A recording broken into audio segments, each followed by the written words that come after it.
Hello అందరికీ welcome back to our channel Varunika Niharika. అందరు ఎలా ఉన్నారు? మేమైతే చాలా బాగున్నాం. ఈరోజు వీడియోలో బెండకాయ పులుసు చేసినా అండి. బెండకాయ పులుసు అంటే అసలు అద్భుతం, మహా అద్భుతం. టేస్ట్ ఎంత రైస్ అయినా మంచిగా తినొచ్చు, జర్ర జారుతుంది. సో ఫ్రైలు చూసిళ్ళు, వేపుడు చూసిళ్ళు, మసాలా అట్లా డిఫరెంట్ ఉంటాయి బెండకాయలు. నేను ఎట్లా చేసిన అనేది ఒకసారి అయితే చూడండి. ముందుగా కొత్తగా ఎవరు చూస్తున్నారో మన ఛానల్ని ప్లీజ్ లైక్, షేర్, సబ్స్క్రైబ్ అయితే చేసుకోండి. సో నేను ఈ బెండకాయ పులుసు చేయడానికి 1/2 kg తీసుకున్న బెండకాయలు, అందులోకి ఒక పెద్ద సైజు ఉల్లిగడ్డ ముక్కలు, పచ్చిమిరపకాయలు ఒక 4-5, కొత్తిమీర, మెంతికూర, కరివేపాకు, ఉప్పు, కారము 2 టేబుల్ స్పూన్లు తీసుకోండి, ధనియా పౌడరు 1 టేబుల్ స్పూను, జీలకర్ర మెంతుల పౌడరు 1 టేబుల్ స్పూను, అల్లం వెల్లుల్లి పేస్ట్ 1 టేబుల్ స్పూను, పసుపు ఒక 1/2 టేబుల్ స్పూను, చింతపండు కొంచెం ఒక ఆరెంజ్ సైజ్ అంతా 1/2 kgకి తీసుకోవాలి. సో ముందుగా మనం చేసేది ఏంటంటే ఫస్ట్ చింతపండు నానాలి కాబట్టి ఈ ప్రాసెస్ అంతా అయ్యేలోపు చింతపండు నానబెట్టుకోవాలి వాటర్ వేసుకొని. బెండకాయ ముక్కలు కూడా ఈ సైజులో కట్ చేసి పెట్టుకోవాలి. ఫ్రెష్గా క్లీన్ చేసుకొని వాటర్ అంతా మొత్తం గుంజుకున్న తర్వాత, సో దాని తర్వాత స్టవ్ మీద ఒక వెడల్పుది గిన్నె ప్యాన్ పెట్టుకుందాము. అందులో ఒక 2 పావులు అంటే 2 పావులు అంటే 4 టేబుల్ స్పూన్ల ఆయిల్ అవుతుంది. సో అది మంచిగా వేడైన తర్వాత పోపు దినుసులు వేసుకుందాము. జీలకర్ర, ఆవాలు, ఎండుమిర్చి గింజలు అవన్నీ కొంచెం కలర్ మారాలి. కొంచెం కలర్ మారేదాకా మనం కొంచెం వేగనివ్వాలి. దాని తర్వాత పచ్చిమిరపకాయలు ఒక 4-5 వేసుకున్నా, అవి మధ్యలో కట్ చేసుకొని వేసుకున్నా నేను. ఆ విధంగా ఇవన్నీ కొంచెం ఇట్లా ఫ్రై అయిన తర్వాత ఉల్లిపాయ ముక్కలు వేసుకోవాలి. ఉల్లిపాయ ముక్కలు కూడా మంచిగా కొంచెం లైట్ గోల్డెన్ బ్రౌన్ కలర్ లాగా అలా వేగాలి. పులుసులోకి ఎక్కువ ఫ్రై అవ్వాల్సిన అవసరం లేదండి. కొంచెం అట్లా లైట్గా కొంచెం ఫ్రై అయితే చాలు, సరిపోతుంది. ఇప్పుడు కొంచెం ఇవైతే మంచిగా కలిసిపోయిన తర్వాత మెంతాకు వేసుకోవాలి. దాని తర్వాత కరివేపాకు వేసుకోవాలి. ఈ రెండు మొత్తం మిక్స్ చేసుకోవాలి, మొత్తం ఆయిల్లో కలిసేటట్టు. ఈ పచ్చిమిరపకాయలు, ఉల్లిపాయ ముక్కలు ఏవైతున్నాయో అవన్నిటితో సమానంగా ఇవి కూడా మంచిగా కలుపుకొని పెట్టుకోవాలి. ఇలా వేగనేయాలి మంచిగా ఫ్రై అయ్యేటట్టు. పులుసు చాలా బాగుంటుందండి అన్నిటికంటే బెండకాయ పులుసుతోని. అసలు ఎంత తింటేనే లోపలికి పోతూనే ఉంటుంది, అంత బాగుంటుంది.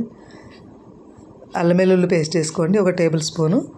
దాని తర్వాత ఒక 1/2 టేబుల్ స్పూన్ పసుపు వేసుకోవాలి.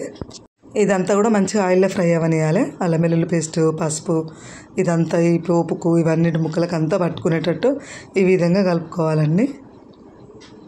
చేసుకోండి. బ్యాచిలర్స్ చేసుకున్నారనుకోండి, అసలు ఒక్క పూట వండుకుంటే 4-5 ఉన్నారనుకో, ఒక పూట వండుకుంటే 2 పూటలు తినొచ్చు. పొద్దున వండుకుంటే సాయంత్రం కూడా తినొచ్చు. అంత ఎదుగుతుంది, కూర కూడా ఎదుగవుతుంది. అదే 1/2 kg బెండకాయలు ఫ్రై చేయండి, ఇంత కూడా కాదు అసలు, ఒకటే పూట 4కి అవుతుంది అంతే. సో ఇట్లా కూడా ట్రై చేయండి అప్పుడప్పుడు, మస్తు అంటే మస్తు ఉంటుంది కూర. సో ఈ విధంగానైతే మొత్తం ఈ ముక్కలన్నీ మంచిగా కలుపుకోవాలి.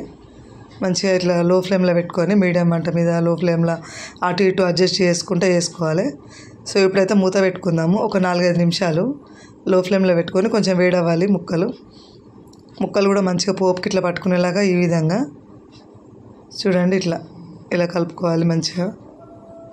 ముక్కలు మంచిగా ఫ్రై అయితేనే టేస్ట్ బాగుంటుంది.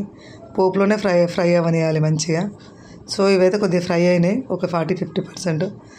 ఈ టైంలో కారం వేసుకుందాము. 2 టేబుల్ స్పూను. ఉప్పు కూడా ఒక 2 టేబుల్ స్పూన్ వేసుకోండి. 1/2 kg బెండకాయ పులుసుకి ఎక్కువనే పడుతుంది ఉప్పు కారము. పులుసు కాబట్టి ఫ్రై అయితే తక్కువనే పడుతుంది, 1 టేబుల్ స్పూనే పడుతుంది. ఇప్పుడు జీలకర్ర మెంతుల పౌడర్ కూడా 1 స్పూన్ వేసుకోండి. ఈ విధంగా ఇవన్నీ పోపులో వేసుకున్నప్పుడు మొత్తం ఇదంతా ముక్కల మీద వేసుకున్నాం కదా, ఇదంతా మొత్తం పోపుకి ఇదంతా కలిసిపోవాలండి. మంచిగా కలవనియాలి ఇదంతా. ఇలా ఈ విధంగా కలుపుకోండి మొత్తము. బాగుంది కదండి కలర్ఫుల్గా. సో మూత పెట్టుకుందామండి. ఇప్పుడు ఈ ఉప్పు, కారము, ఈ జీలకర్ర మెంతుల పొడి కూడా కొంచెం దానికి పట్టుకోవాలి కదా మొత్తం బెండకాయ ముక్కలకి. ఇప్పుడైతే మంచిగా కలిసిపోయిందండి మొత్తం. అయితే ఇప్పుడు ఆయిల్ కూడా సపరేట్ అవుతుంది, మంచిగా ముక్కలకైతే మంచిగా కలిసిపోయింది ఉప్పు, కారం కానీ ఇదంతా. సో ఈ విధంగా ఇప్పుడైతే మనం పులుసు తీసి పక్కన పెట్టుకున్నామండి. ఆ పులుసు అనేది ఇందులో పోసుకుందాం. ఇందులో పోసుకొని కొంచెం మంచిగా కలుపుకోవాలండి. కొత్తగా పెళ్ళైన వాళ్ళు కూడా ట్రై చేయండి, మీ ఇంట్లో అందరికీ నచ్చుతుంది తప్పకుండా. మా ఇంట్లోనైతే ఈ కూర చేస్తే అసలు పండగనే ఇష్టంగా తింటారు. మంచిగా ఇట్లా డార్క్ కలుపుకొని ఎంత తిన్న బెండకాయ కూర వండితే తింటుంటే ఎంతైనా లోపలికి పోతుంది అంటారు కదా, అట్లుంటుంది అన్నట్టు. ఇంకా మూత పెట్టుకుందాం, మంట పెద్దగా పెట్టుకొని. చూడు కొద్దిగా అయితే దగ్గరకు వస్తుంది మంట, పులుసు అయితే కొంచెం దగ్గర పడుతుంది. ఇంకా కొంచెం అవ్వాలి, ఇంకా కొంచెం దగ్గర పడితే మంచిగా ఉంటుంది. ముక్కలు కూడా ఉడకాలి, అలా పులుసులో మంచిగా మరిగించుకోవాలి ముక్కలను కూడా, ఇదంతా మంచిగా. సో ఇప్పుడైతే ఒక 5 నిమిషాలు పెద్దగా మంట పెట్టి తీసిన మూత. ఇప్పుడైతే మంచిగా పర్ఫెక్ట్గా సరిపోయింది. అట్లుంటే చాలు. కొద్దిగా మనం ధనియాల పొడి వేసుకుందాము, 1 టేబుల్ స్పూను. లాస్ట్లో కొత్తిమీర వేసుకుందామండి. ఇప్పుడు లాస్ట్ కూర అయినట్టే, కొత్తిమీర వేసినాము అంటే కూర అయిపోయినట్టే. కూర ఆల్మోస్ట్ దగ్గర పడుతుంది అన్నట్టు. మొత్తం అయిపోయింది కూర అయితే. ఇట్లా కనిపిస్తుంది. మంచిగా ఉందా అండి మా బెండకాయ పులుసు? మా బెండకాయ పులుసు నచ్చితే మీరు కూడా తప్పకుండా ట్రై చేయండి. మీరైతే బెండకాయలు ఎన్ని రకాలుగా వండుతారు, ఎట్లా వండుతారు, మీరు కూడా మీ స్టైలు మాకు కామెంట్ బాక్స్లో తెలియజేయండి. మేము కూడా అట్లా ట్రై చేస్తాము. సో ఇంకా మీకు ఏమేమి రెసిపీస్ కావాలో అవి కూడా మాకు కామెంట్ బాక్స్లో మెన్షన్ చేయండి. అవి కూడా మేము తప్పకుండా ట్రై చేస్తాము. సో మా వీడియో మీకు నచ్చిందని అనుకుంటున్నా.